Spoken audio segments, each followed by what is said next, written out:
I'm sorry, I'm doing all these terrible things to you, but I do love you. Hi, I'm Maddie, And I'm Abigail, and this is two writers. Many Wrongs. Two writers, many characters. Today, we're doing another in our Back to Basics series where we're talking about character development and really just how we approach writing characters, which I'm pretty excited about because most of my writing is character forward and less plot driven.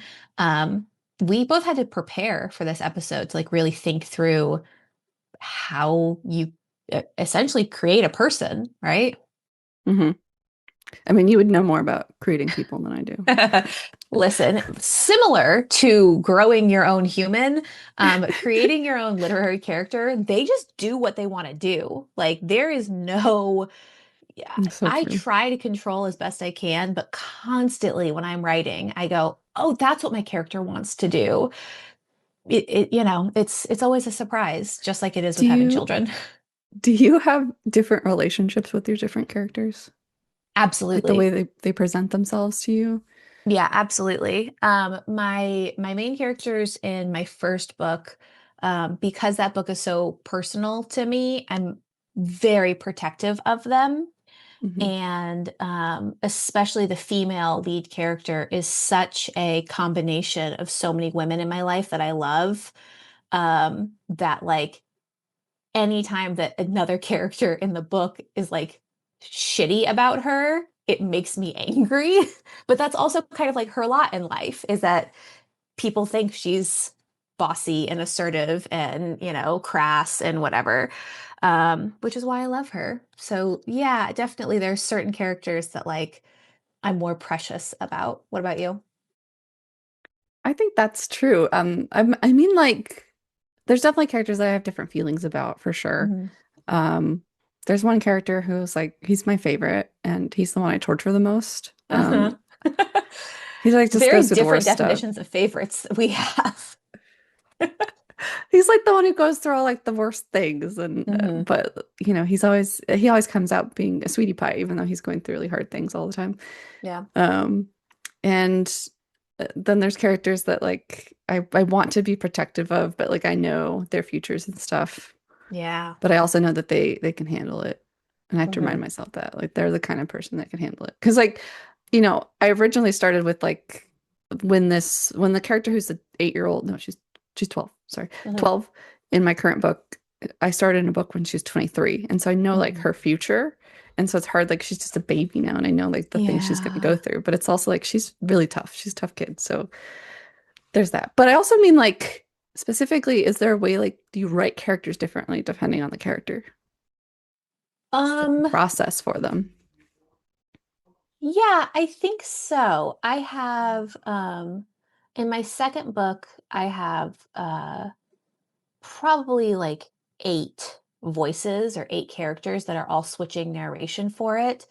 hmm In the way that I approach my youngest character, who's 13, is very, very different than the way that I approach the mother character. And I think that it was really fun writing that book because I was able to jump from different perspective to different perspective. hmm Um, I think the challenge in that was making sure each of the voices were distinct. Um, because the mom has such a clear voice and has been through so much, and I always think about every word she says, she has to measure by the characters that are around her because she never knows the consequences of what's going to happen when she speaks. And so every single one of her words is very measured, whereas her youngest daughter has been protected from a lot of that, so she just talks, and then there's kind of a loss of innocence through the book. And so that was a really interesting thing to approach, of changing the way, not just that she talks, but the way that she presents herself to the other hmm characters in the book. I think that was really kind of a fun challenge, thinking about how do we as people change the way we present ourselves after not necessarily traumas, but the various challenges that we faced in our lives. Yeah, that's really Yeah. interesting. How about you? Because I'm thinking about how there's characters like, Because I also have multiple perspectives, and I feel like each time I have to go into a different perspective, I have to like kind of get into the head of that character and remind myself Yeah, who there's like they a are reset. because Hmm. yeah. Um, but I have one character who's like he's very chaotic, and I feel like I can't plan as much because I'm a planner, so I'm Mm, like I right. plan every little thing that happens. Uh-huh. And for his stuff, I have like point A, point B, point C. But other than that, I kind of leave it open-ended because he's too chaotic. So like I have to leave room for him to do his Yeah. nonsense. Uh-huh. And then I have another character who's like very like strict and rigid and orderly. And that Hmm. is a character who I have to write every single detail down. And that feels Interesting. right. It feels right for that character too. Do you, um, when you're writing, especially like a dialogue or something like that, I always feel like I'm transcribing the conversation that like I'm witnessing play out in my head, which might sound really weird because like I'm obviously the one creating the words, but it truly does feel like my characters are the ones who are deciding what to say in that moment. Do you Mhm. feel the same way? Yeah, I do. Like it's like I'm hearing the conversation from Yeah. them. But Yeah. sometimes I'll write their conversation. They'll be like, no, actually, that's not what they said. And then, Right, exactly. Like there's times where I almost hear my character be like, I would never say that. And it's like, yeah. you're right. You wouldn't. You're right. Okay, so I feel like we kind of dived in the deep end here. So let's talk about like creating a character, forming a character from the beginning. Um, for me, oftentimes when I am starting a new project, it starts with a single character in a single situation, and then it kind of grows from there. But like it'll start very clearly with a character, um, and just kind of like that rough outline of them of who they might be, and then I kind of build off of that. How does it start for you? I think it's each character is a little bit different. Hmm. For me, like some characters are like the story revolves around them. So they're a character. They from the start, I knew who they were and that I needed them there. They are the story. Right. Then there's characters where like I needed a specific role in the story Mm-hmm. or a specific person to talk to and then kind of develop them from there. And then they ended up being like, a really integral character and Yeah. like their development became really important to me. But like sometimes it's like I need like the example I think about is I had like a comic book where I needed like a professor character and I Uh-huh. just like kind of had like a placeholder, like he's the professor. And he ended up being Yep. like really huge. He's like one of the main characters of my novel right now. Aw. Because he just kind of evolved and I realized how important he was and found like through his backstory how he like connected to things. And I think that's a Yeah. really interesting kind of way of finding character. I love that because I also in my second book have a character kind of like that who, the youngest character is going to school and it's one of her teachers who I just had fun writing. Like of all of her teachers, like this one just really kind of stuck out to me. And eventually through writing it, because again, I don't plan, these things just kind of happen. Um, Through writing it, I discovered like, oh shit, this is how this character has been connected to everybody else in the story the whole time. Like they're not just a character that I found interesting, they're actually a linchpin that connects these three other characters together. Hmm. And like that was really exciting to discover because sometimes I feel like you're writing and you're like, I don't know, I just have to like have somebody here and it's just like a problem solve and then you end up being like, "Oh my god, that's why my brain wanted this." Yeah, Yeah. I'm also thinking too, my characters are when I'm thinking about them and like I'm thinking about what they're gonna do in a scene, I have like different things that I ask myself. Like I have one character that it's like, okay, what would they be doing? Yeah. Or what would they be thinking? Or Mhm. what would they be feeling? Or what would they be curious about? And like those questions are different depending on the character because it's Yeah. like kind of what motivates them is their curiosity, what motivates them and their feelings Mhm. or actions or what they see other people doing. Yeah. Do you have I that love too? that. Well, I was as you were talking about that, I was thinking about like I do think about that a little bit, but like really what it made me think of is have you ever done a character sheet? Yeah. Okay. So for those who don't know, a character sheet is you can find one online super easily, but it's basically like a questionnaire that you fill out about your character. And I always have a difficult time describing what they look like but I never have a hard time describing, if they were on a desert island, what's the one thing they would take with them kind of questions. Hmm. And I find that that definitely translates to my writing because I love building character through physicality, through what do they choose to pay attention to, how do they pick up a pencil, how do they tie their shoes, that kind of thing. Um, I love building character through specific vocabulary. Like if somebody has a specific job, they're going to talk about things a different way than somebody else might. Um, so I like that idea of like, what does your character lead with? Is it curiosity? Is it action? Is it whatever? But all of that really makes me think of, I suck at describing what they look like. Like I'm terrible at that. Do you suffer from that at all? Like, can you picture your characters, what they look like? Oh yes, I can definitely picture them. Like, you could probably Um, draw them because you're artistic too, but like, yeah, all the details? yeah, yeah. I Amazing. I have drawings of all of my characters and what they look like. Yeah, I love It's like that. part of the creation of them is like what they look like, and Hmm. um, you know, I I think that's a lot of fun to like kind of draw and imagine what my character looks like, and then trying to find ways of like describing them and showing them in the book is like how they physically look. Yeah, that's amazing. I suck at it, and I have to tell you, when I read, I'm really bad at picturing characters. I They mention it, and I'll be like, I have no idea what their hair color is. Don't remember at all. And there's it's so funny. So I have a really good friend who she loves romance. And anytime that the male main character is blonde, she checks out. And I'm like, how do you even like, I just think of them as a character. I could not describe to you a single one of these men in these books. And specifically, so she is of Korean descent, my friend. And she said that when she reads books where the main character is blonde, she doesn't connect with it.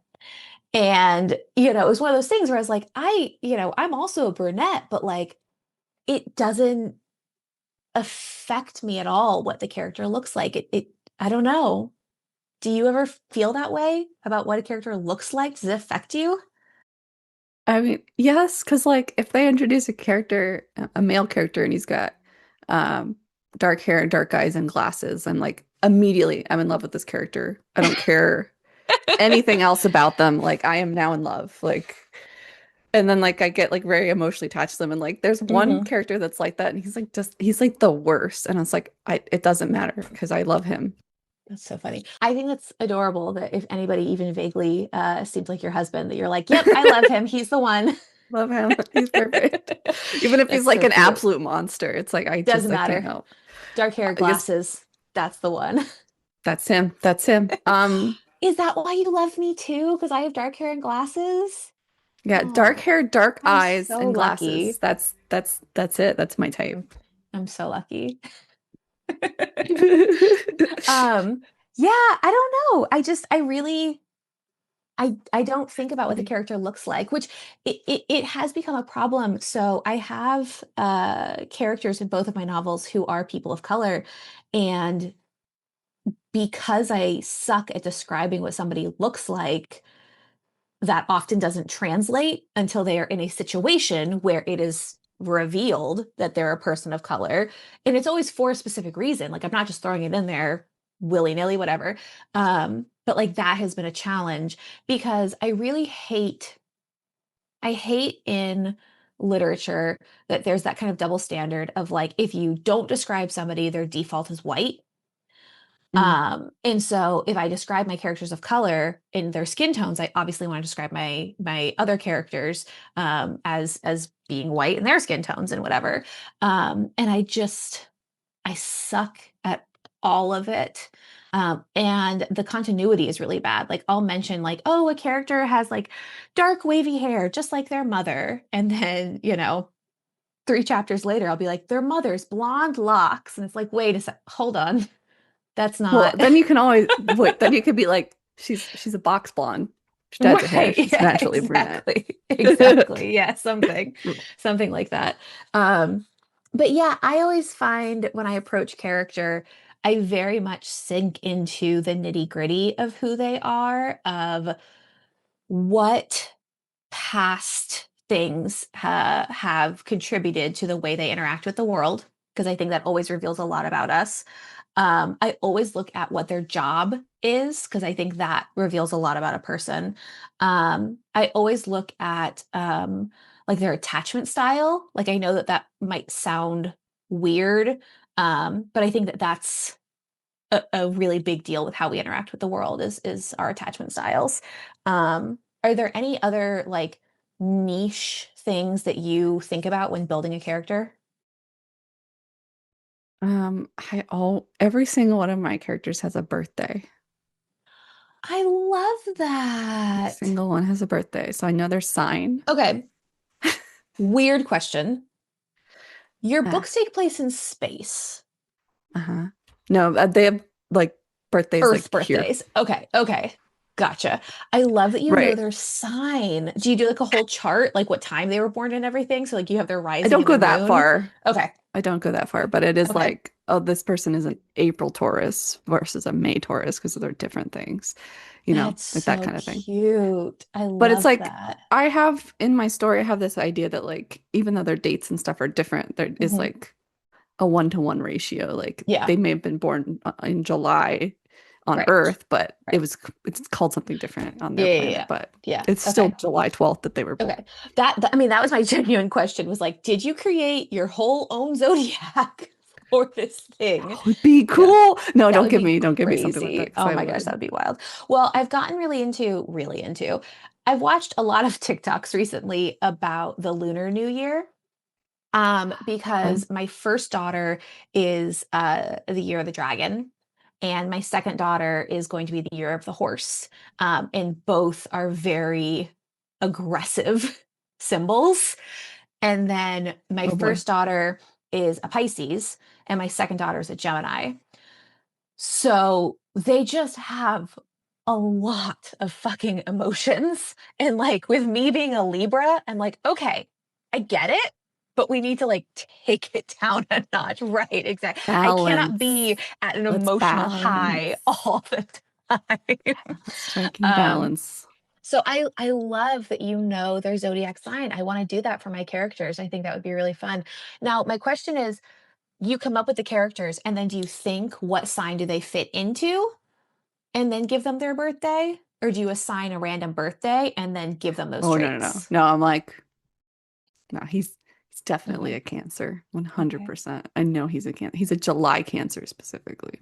Yeah, I like to look into that stuff because it's not necessarily like I don't necessarily believe in it, but it is like a Hmm. really interesting, like has a Yeah. profile of like strengths and weaknesses, and I Hmm. think that's something really cool to read off of and kind of like think about this character and Yeah. Do you kind of ever help you like use in those it? moments, like those That's what I was just going to gaps. ask. Yeah, yeah, yeah. If you ever use it as like a guiding point. Yeah, like if I'm like, I don't know how they would react in the situation, then I can go back and be like, this is like this sign is this type of Hmm. characteristic that I wouldn't have thought of, but they go Hmm. together at least in this Yeah. Yeah. I love definition that. of whatever. Yeah. Right. One of the things I like to do, just because, the dream of mine is to have one of my books turned into a movie. I always like thinking about what the characters, like what actor would play that character. But like you don't know Um, what your characters look like? well, but that's how I try to picture it. Like I literally will like put somebody in that role. So like in my second book, one of the characters, I'm like, oh, he's Jordan Fisher. Like that's who he is. That's what he looks like. And then I'll think like when I describe him, I'll be like, okay, what does Jordan Fisher look like? And basically work off of that. Yeah. And like in my first book, the main female character, like if Jennifer Lawrence played this character, I would die. Like that would be like that is the blueprint is Jennifer Lawrence. Um, and it's just funny because like Adam Driver is the other character in that book. And to think of like the energy between those two playing siblings and like the butting heads of those two, like I do sometimes use that as a guiding post as well of like if I were watching this with these actors, how do I think it would be played? Which Hmm. again sounds really silly because it's like I'm the one writing it, but I'm also watching it play out, it's very confusing writing. Well, I mean, because I do feel like, at least for me, there's like you're imagining it, like you're Yeah. seeing the story in your head and kind of like writing down what you're seeing Yeah. Yeah. and That's hearing. very true. Yeah, no, I believe that. I agree with that. It's But sometimes I feel like I'm also, sometimes I feel like I'm the character and like I'm like yeah. seeing it through their eyes. And Mhm. sometimes it's like a movie where I'm watching two characters interact. Mhm. Yeah. Do you have a But character that is closest to like who you are? I don't think so. Okay. I don't think so. I feel like all of my characters, I feel like if you took all of Mhm. my characters in my book and put them together, you would, Mhm. it would all, there's little pieces of them that you could put together to make me, but it's like I've Yeah. fractured myself and put myself in a bunch of different characters. That's exactly what I was gonna say is there are characters that I put in who I want to be, like like the things I wish I could say, and then there are the characters that act the way that I would in a situation. And then there are some characters that are like that healing the inner child, which is where I get into trouble because I know I need to be mean to my characters in order for them to grow, and I just I'm not good at it. Yeah. I'm too good at it. I'm like, am I being too mean? Am I being too mean? This is really mean. Should I be less Uh, mean? Nah. I mean, but I think that that's also one of the hard parts is, you create this character, create this I mean, life for lack of a better term. You have I mean, I know my characters' childhoods, I know how they grew up, I know how their parents like I know all of the things that made them who they are today, and you care about them and you hate that they've already been through any kind of pain.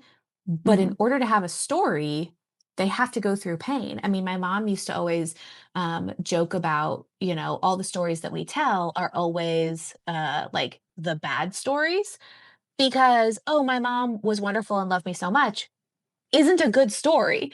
My mom forgot me at school and the school secretary had to drive me home and I broke a window to get into the house. That's a good fucking story. That's a really good Um, story. it's also true.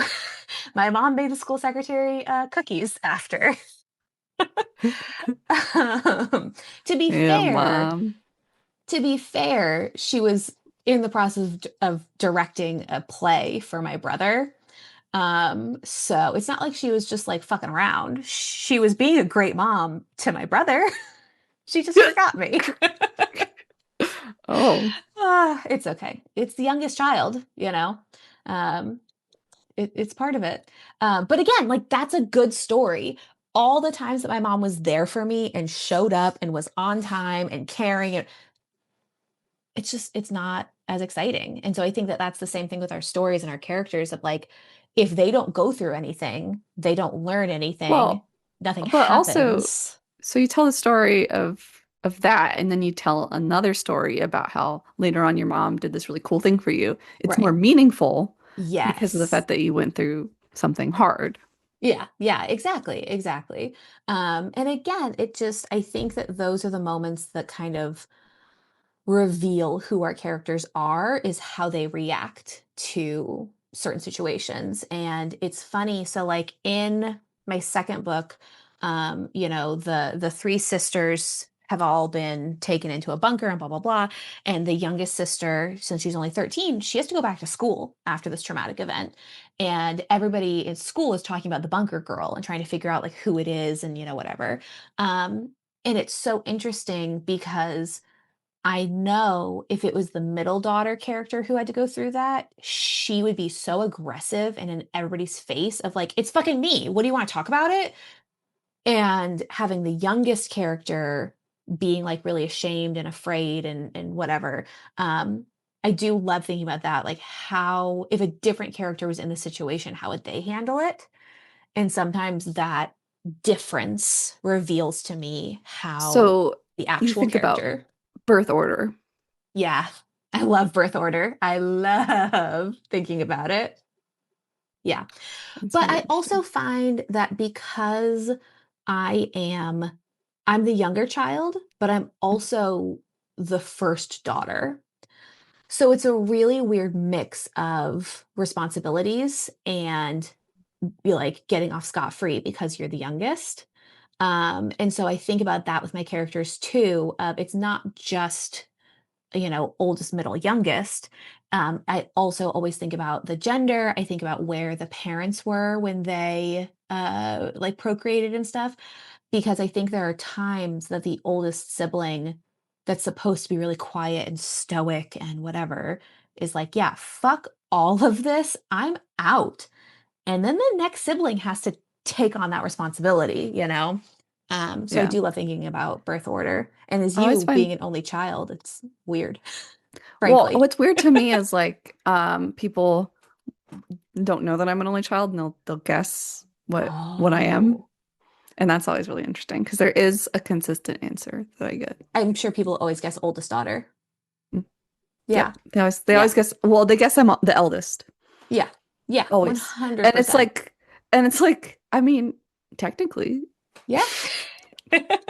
I'm also the youngest. Right. I No. do think that there are a lot of similarities though between the oldest and the only, because you are the guinea pig for your parents. I mean, I tell that to Maggie all the time of like, listen, I know this is your first time, but it's my fucking first time too. Like we're figuring this out together. You Yeah. know?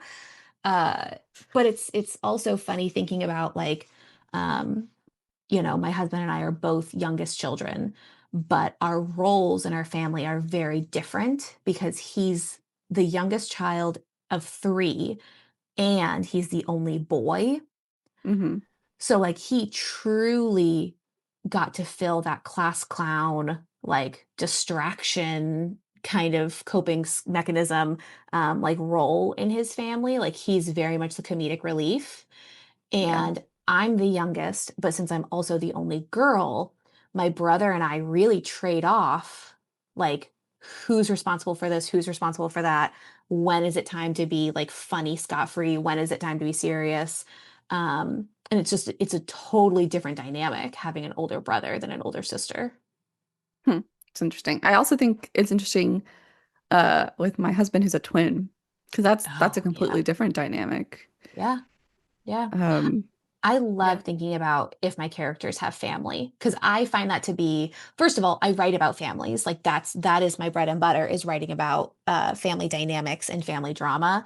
And so thinking about where they fit into their family is really important to me, but also thinking about different family dynamics. So like narcissistic families Hmm.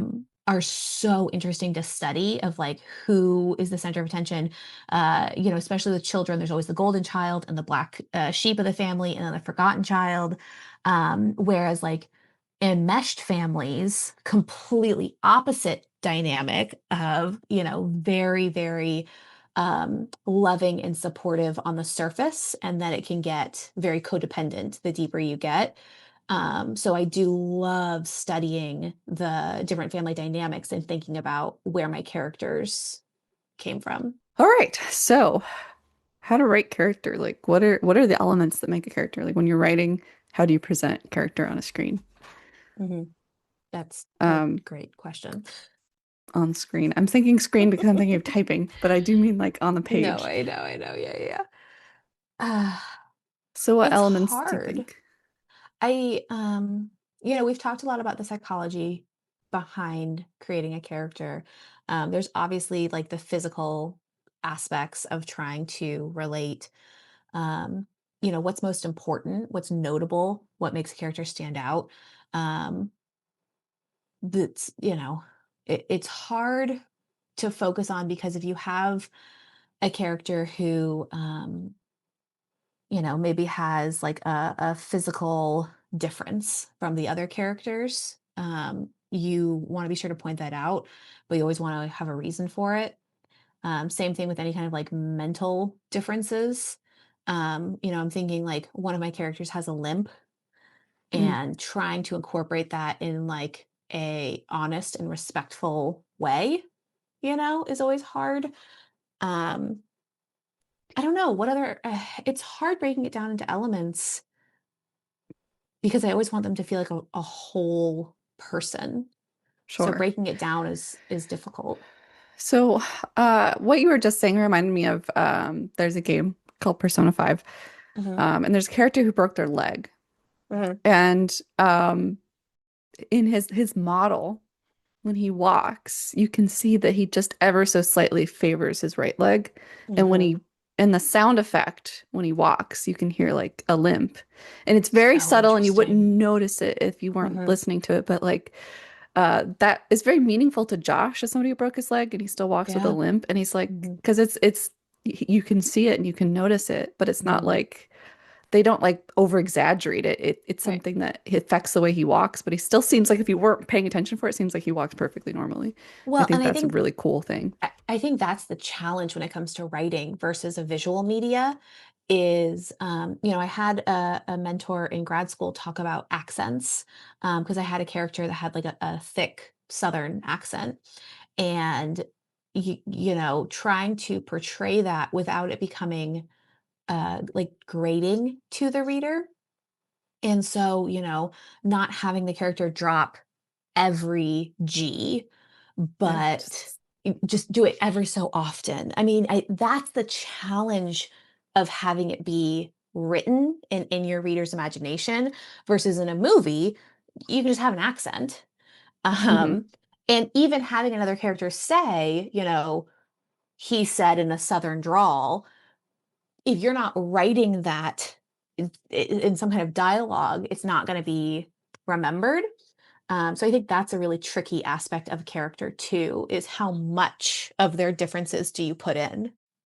Yeah, I think people I mean, I remember that kind of stuff. Like if it says that like he speaks with a Southern accent or something, I'll remember that like throughout the book that they have a Southern accent. And that just becomes part of their my template for them. So every time I read them, I'm like, oh, they're speaking in a Southern accent. See, and I'm terrible at that because it doesn't, I don't know, as I get further along, I'll kind of forget it sometimes. So it's very helpful for me to have specific vocabulary that somebody from that region or from the area, whatever, would use. I mean, I remember I had one of my characters say something about, you can't swing a dead cat without hitting a Publix. And one of my beta readers was like, "Excuse me?" And I was like, you never heard that expression, swing a dead cat?" And they were like, "No." I've never And heard that expression. which is so funny to me because I don't know, something I always heard. Um, and so coming up with like the colloquialisms that specific characters use is kind of my workaround to show that aspect of the personality sometimes. That's interesting because I definitely think that's like a thing like even just like the way they talk. Like there's a um in in Game Changers. Had to Yes. like guess where everybody was typing and they didn't know who was playing which character. Uh-huh. They were able to figure out who one of the characters was because they used the phrase "it's all gravy," which is Oh, nice. specifically like a regional thing. So they're like, "Oh, it's got Uh-huh. to be so and so." And so I think that's too like thinking Mhm. about that kind of concept. Like if people were just reading the dialogue, because people do speak differently, they choose different words when they speak. Some people speak more casually, some people omit words, some people shorten words. Some people use very verbose language, and I think that too can be like a cue to like your Yeah. character and who they Yeah. are, so that you can know who's speaking without having a Mhm. tag. Yeah. Well, one of the exercises I like to do with my students when writing characters is I call it my gesture and cliche assignment. And so the first part of it is gesture. And so they have to describe how an assistant at a nail tech would answer the phone. And I feel like there's a very specific attitude of, the phone is going to be in the crook of the neck. They're going to be checking somebody out. They're going to be filing their nails. There's a lot of activity happening in that kind of environment, versus how would a secretary at a law firm answer the phone? Mm, In writing those two, it's the same situation, but how does their job influence the way that their gestures relate?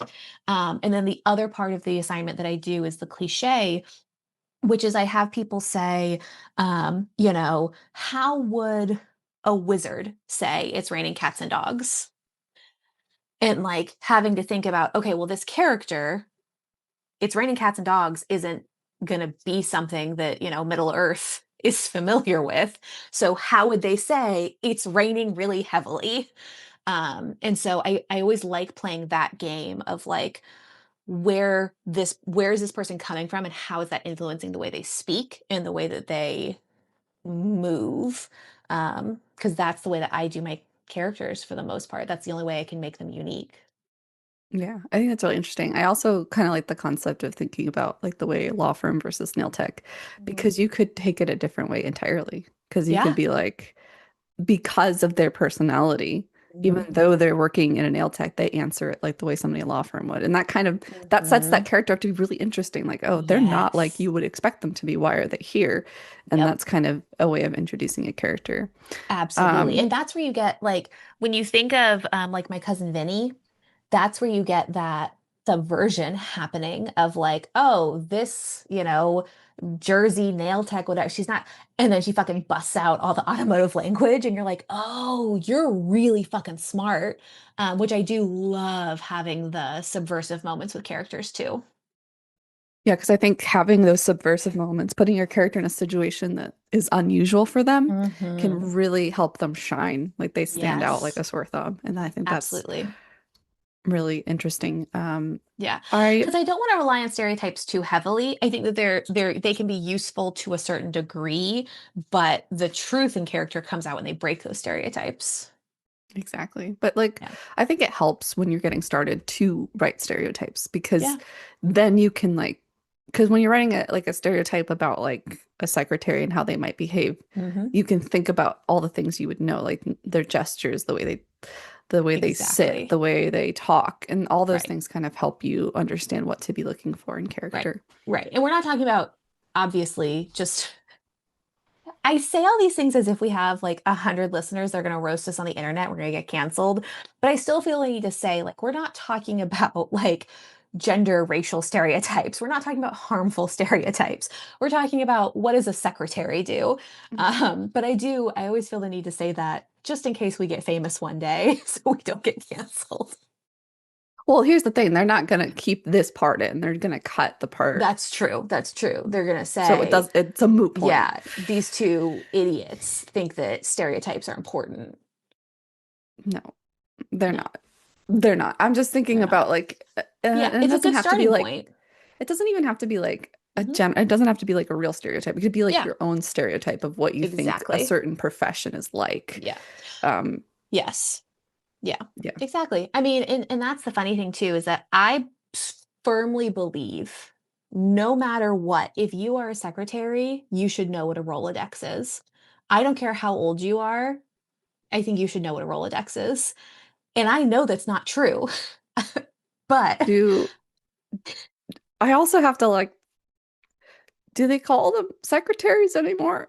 I mean, no, since I I've don't been in think the work so. field, since No. I've been in the work field, they Administrative were assistants, no, exactly. admins, Yes. Yeah. receptionists. Yes, of Yeah. course, of course. Yeah, absolutely. I But wasn't gonna again, that call you type out of on it. vocabulary, it shows, where we're coming from and where our characters are coming from. So yeah, I appreciate that. It's true. Yeah.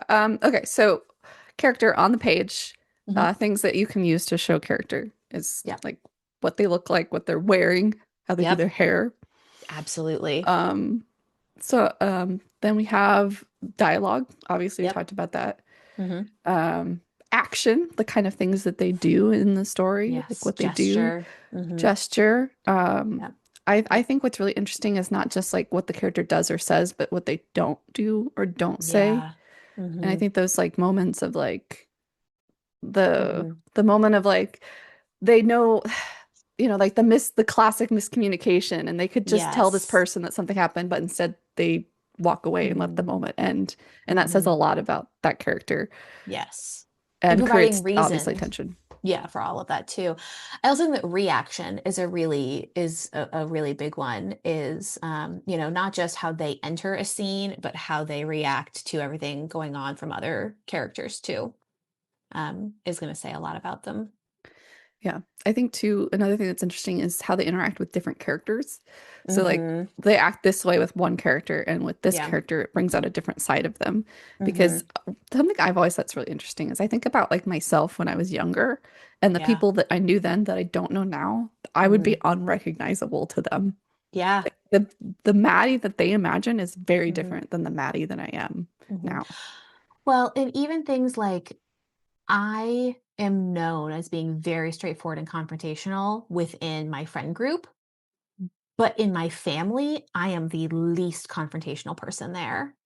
And so it's really funny because I have such a skewed perspective of who I am that when I'm being controversial with, my friends or something, I don't view it that way because I grew up in such a different environment. Um, and so I love thinking about that with my characters of like, how are they perceiving themselves amongst this group? Do they view themselves as the peacemaker? Do they view themselves as the leader? Yeah. Like, where do they fall into their different groups? Yeah, definitely that's really interesting because there is like a disconnect between, and that's something I really like to explore in my stories is like the different perspectives of people. Like they see themselves one way, but other people see them as a different way. Exactly. Like it makes me think of when I was working as a technical writer and I was like first getting started and I was like as a team lead and I was very like I probably told the story before, like I was so scared. I didn't think I Hmm. could be a team lead that but when I after I turned in my application, I threw up because I was so scared. Oh. I was so much anxiety and like I'd had so much self-doubt and like my abilities and all that stuff. Hmm. And I walked by somebody and I would talk to them all the time and eventually they came on my team. And they told me the first time they saw me, their impression of me was that I was very intimidating because I was like a boss ass bitch. And I was like, what? That's so When cute. when I saw myself as like this mousy little like, oh, I Yeah. don't know what I'm doing. Nobody Hmm. thinks and then she's Yeah. like, nah, I thought you Yeah. were like, damn, this girl knows what she's doing. That's so funny because Michael and I have talked about that before, since we started dating in high school. Um, he first thought of me as being like very like alternative and like kind of hardcore. Um, I've always viewed myself as a fucking nerd. And so to know that anybody ever thought of me as being like cool or confident is so just funny to me, and I feel like that's the same thing with you, is like we have these very like deeply ingrained ideas of ourselves and thinking about our characters, how do they view themselves? And then do they embrace what other people think of them? Like I have one character who she views herself as kind of the anarchist, and that's how everyone views her, and she loves that and like thrives on that. Whereas I have one character who views herself as very meek and mild, and other people are looking to her for leadership, and she is able to step into that role because of the confidence of those around her. Um, and so I always think that that's really interesting. I think something that you can do is kind of look at your relationships that you have with people as kind of a cue of like notice things that they're doing, not in like an obnoxious kind of way, but notice Yeah, like your friend, like they tap their foot when they're sitting, or they always yeah. cross their legs, or Yeah. they're constantly readjusting their curls while they're doing a podcast. Like all of these things, Hmm. you just kind of note them down. Yeah. It's the same thing when writing dialogue. In order to get it as authentic as possible, we kind of have to study the real world. And, while I do love eavesdropping just because, it's also really useful when understanding how people talk to one another and how they interact with one another. And I always encourage my students to eavesdrop when they're practicing writing dialogue. And I think you make a really great point when writing character. Think about the people in your life who might be similar to that character. Think about what they do that projects the attitude you're aiming for. Um, Right. I love thinking about the musical Hadestown is one of my favorite musicals, and it's the story of Orpheus and Eurydice. And in the original London like previews, the guy who played Orpheus played him as very confident and cocky, um, and it is the opposite of the Orpheus that we know today, and like that what came to Broadway and what eventually like stayed in the London cast. And it's so interesting how just that slight difference between having the cocky confident versus the meek and mild, completely change the story, change the believability of it, change the likability of it. And so I think about that with my own writing of, if this character is too wishy-washy, are they just going to be grating and annoying? If they're too overconfident, when they make a mistake, is the reader going to feel bad for them? Um, Yeah. yeah. I also think something that's really interesting is part of writing character is they're going to change. They're going to change Yes. They from should one point to change. that's Yes. The um goal. yeah. Or maybe the tragedy is they have an opportunity to change and then they don't. Yeah. But you Like have to all present Sally Rooney's fucking books. like you have to present that opportunity. Like they had Hmm. this opportunity to change. Yep. They had the moment and they decided not Hmm. to. Like in Yeah. Because Avatar, that The says Last just as much about a Airbender, character. Yeah. which is so incredible. He had the It's moment to such, change, yeah. went back. Hmm. Um, Avatar but The he Last does Airbender is eventually incredible. change. Yeah. He does eventually Yes. change, but Yes. I love the decision that he had the opportunity to change and he didn't. And I think Yep. that said so much about his character. Absolutely. And at the end, it was his character changing in a way. Yeah. Yeah. Um, I think Yeah. that's interesting. But I also think that something that's important is you need to like kind of build into your character that they have the ability to change. Yes. So I kind of show that they're willing to. Like if like they Hmm. perceive themselves one way and somebody says something about them and they're like, huh, is that Hmm. really what I'm like? That can kind of hint that later on they are capable of changing. But you have to kind Yeah. of like drop those hints so it's not like Hmm. suddenly they're like they're evil and then they're like, actually I love everything and everyone. Like there Right. has to Yeah. be something that Yeah. convinces you that this person is capable of doing that. Hmm. One of the things that I talk about when I talk about plot driven versus character driven stories is, the plot uses the character to drive forward, whereas in character driven narratives, the character is the one using the plot. And so I always give the example of Pride and Prejudice of like, not a lot happens in that book, but each decision a character makes, that is the plot, you know? Like Darcy deciding to talk shit about Elizabeth and Elizabeth deciding to say, "Hey, I heard you talk shit about me." And Darcy deciding to cover up Kitty's runaway marriage and Elizabeth deciding to go to Mail's oh my gosh, what's the name of the manor? Pemberley. Like all of those different decisions show the character growth and character arc too. So it's not always, these huge ta-da, your character is a completely different person. They had this revolutionary. It's those little decisions along the way that help shape them, the opportunities you give them. Exactly. Yeah. Yeah. They kind of build on top of each other where like if you're looking at it all together, it like makes sense that they got there, but it doesn't happen Hmm. like overnight. Exactly. Exactly. And if it does happen overnight, then everyone's going to call your character a Mary Sue. Or if it does happen overnight, maybe you're writing like a fantasy story and like Right? that's like the mystery of like why did they change overnight? You know, like Hmm. what was it like for the characters in Scrooge's life? Right? Because Oh it my literally was God. overnight. That is, oh, I want to read that story. Dickens, where are you? Come on. Let's see. Scrooge part two. Because wouldn't that be fascinating? Because like I love Yeah. so like my one of my favorite versions, probably my favorite version is the Patrick Stewart did a version Okay. of and one of the interesting choices is he like I don't know because this is the one I've seen the most. So Okay. like when I've seen Muppets Christmas Carol the most, so you're okay, way ahead of so me.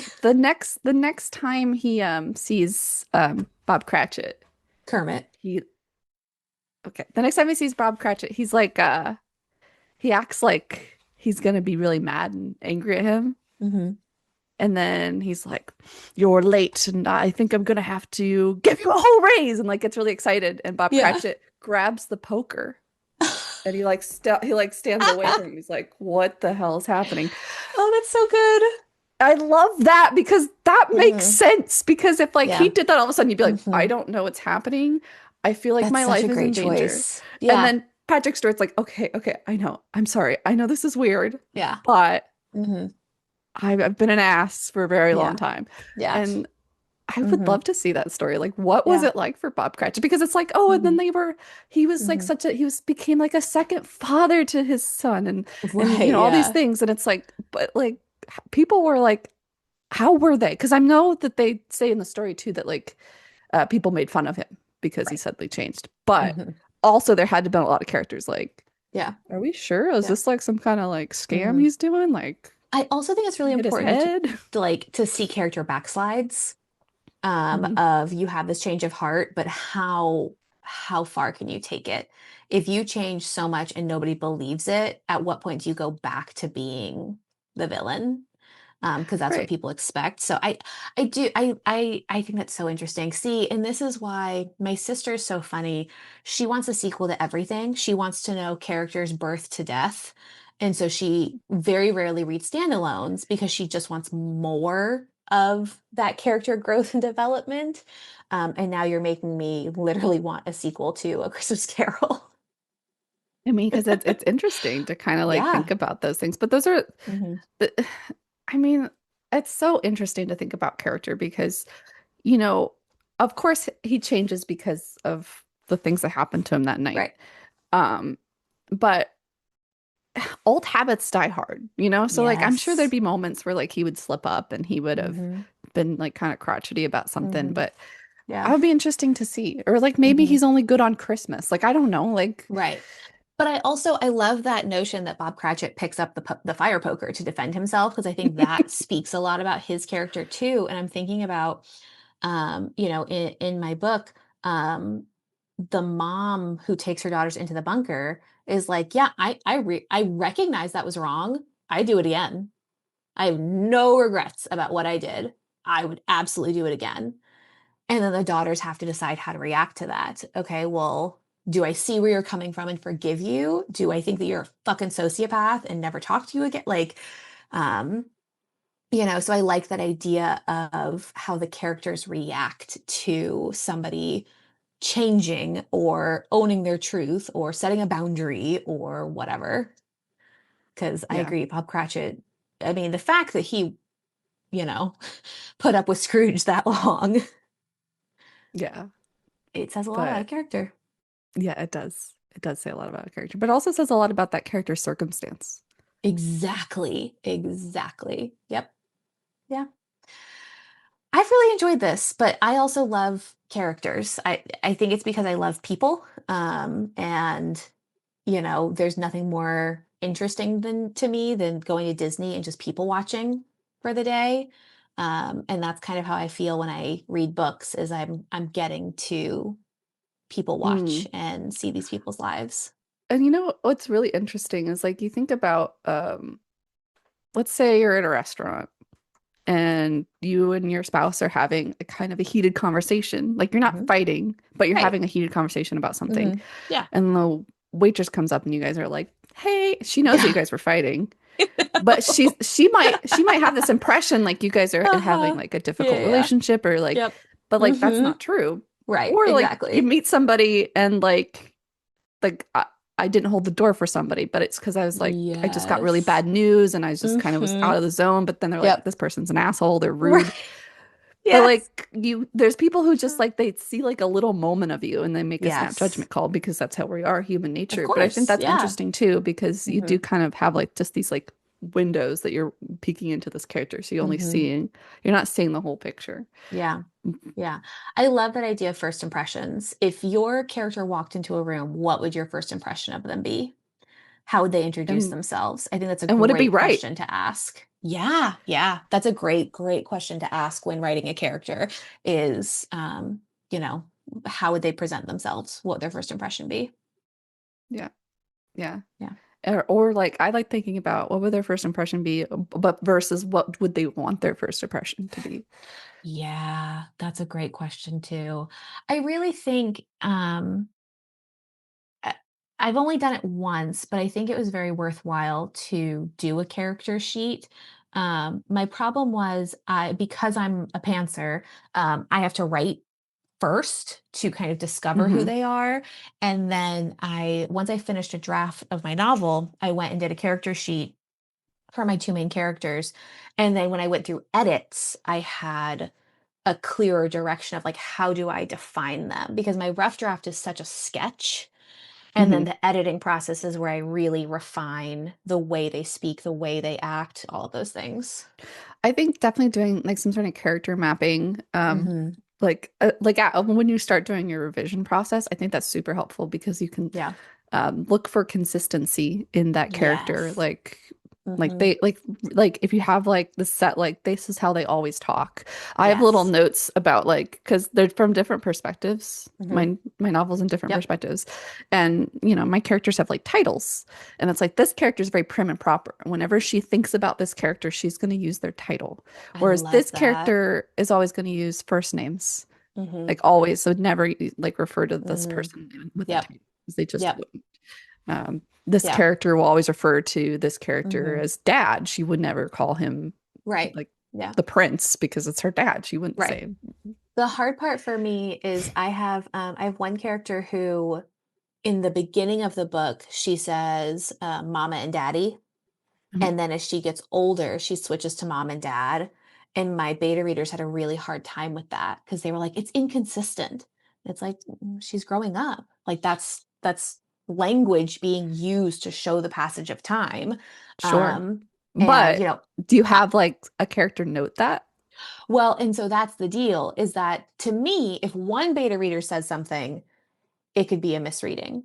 If many beta readers say it, that's on you. You're not communicating effectively. And like that's one of the things I have to look at in my editing process is I'm trying to use this language to define something about a character that's clearly not coming through. So then what can I do differently? And I think that's always a fun thing when you get to that beta reader stage Hmm. is I have such a clear idea of this character, but if they're not being viewed the same way, then I'm going to have to go back and redefine them, which I think is a fun challenge at times. I love I love doing characters. characters. It's Yeah. just so fun. They're my favorite. Again, we were going to talk about this, but we're running out of time. But we were talking about you and I both love designing characters, like when we start a video game or something. Hmm. That like that's one of my. I absolutely love playing on my Animal Crossing island and like finding outfits that my character has that I have in real life so that we can match and stuff. Oh, it's so Like cute. I love designing little characters in video games as much as I love making characters for my books. Yeah, I love that. Yeah. I also Yeah. love researching psychology. I research a lot of psychology stuff. I find that really interesting to like what So makes up this interesting. character. Exactly. Like what kind Exactly. of trauma do they Hmm. have? Like what kind of how is their Right. brain broken? Like, what Hmm. kind of things would they talk about in Yeah. therapy? But it Like also makes me think of Aaron Sorkin when he was writing West Wing. He said to his writing staff, I need the president to have a chronic illness. These are the things that I'm looking for. Go out and find me one that fits. And they came back with multiple sclerosis and gave the character MS. And it was so interesting because he had planted these seeds but didn't know what the answer was. And so they had to fit it in. And they did it in the first season. So there's plenty of time to yeah. to make it true. But I do think of that sometimes of like, God, this character is a fucking asshole. Why are you so Oh, because this thing that happened to you when you were 12, that's why you're an asshole.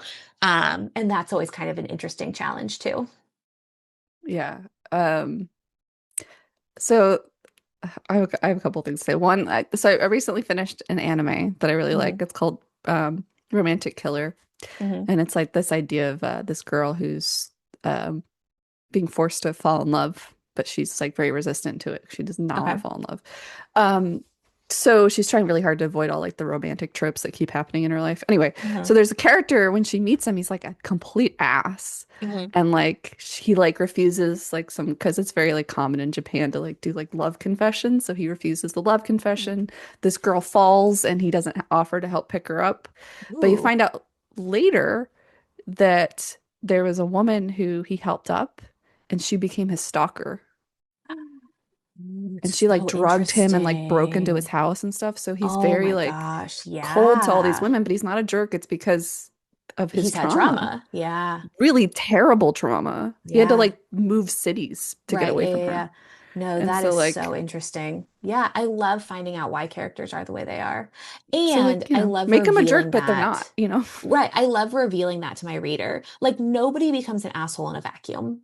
I Mm. truly believe that. Like people are not, I don't think people are born inherently evil. I think that shit happens and they are taught how to react to the world. And so I love when the reveal comes to my reader of, oh, this is why this person is the way they are. Yeah, it just made me think of, have you ever seen the movie Big Daddy with Adam Sandler? Yes. Okay, there's the part where the guy's walking by and he's like, "Screw you," and he's like, "I know it's okay. You're not mad at me. You're mad at your dad." And Yeah. he's like, "I'm mad at my dad." Yeah, exactly. Or I always think it's great when they're taking the kid away and he's screaming, I wipe my own ass. I wipe my own ass. And you know that social worker is like, what the fuck is going on? But we as an audience are like, you do, buddy. Yeah, you do. You Like, do. Yeah, hilarious. yeah, yeah. Because again, it's about your perception because you've seen this character, and Yep, somebody else who exactly. hasn't seen this character is going to misinterpret things. Yeah, yeah. I love Yeah, that. Yeah. I think too. Like, so when you present a character, Mhm. like you're not starting there. Like, think about like the Yes. moments that led up to that, Yep. and let the reader have like a decision because they don't know everything. They don't have all the context, but you as an author Hmm. should know like they had a really bad day, so they're going to be a jerk, but they're Yep. not a jerk, and you're Yeah. going to find out later Hmm. about that. But like, Yeah. let's have this be your perception of them because that And would be how the world perceives them. right. And I mean, that goes back to the idea of first impressions is the way you choose to introduce a character to your reader is going to say so much about them because that's our first impression of them. But even Um, like as you're having scenes throughout the story, hmm like the scenes don't always start at the hmm beginning. They can start like in the exactly. middle, but stuff Yep. led up to that Yep. that you don't necessarily have that context, but you're seeing how they're reacting now, not knowing what led to Exactly. that exact moment can be interesting too. Yeah, absolutely. All right. I know we could talk about this all day, but I think we got to cap it. I've really loved this conversation. I characters are just so fun because they can just continue to bring life to the story and change and surprise you. And Yeah. yeah, just really It's interesting. it's Seinfeld. You could have a group of interesting characters and have a show about nothing, and it is so watchable and Right. entertaining and beloved and culturally impactful. Um, if you have characters that people can relate to, you can do anything. I'm Abigail. And I'm Maddie, and this has been Two writers. Many Wrongs.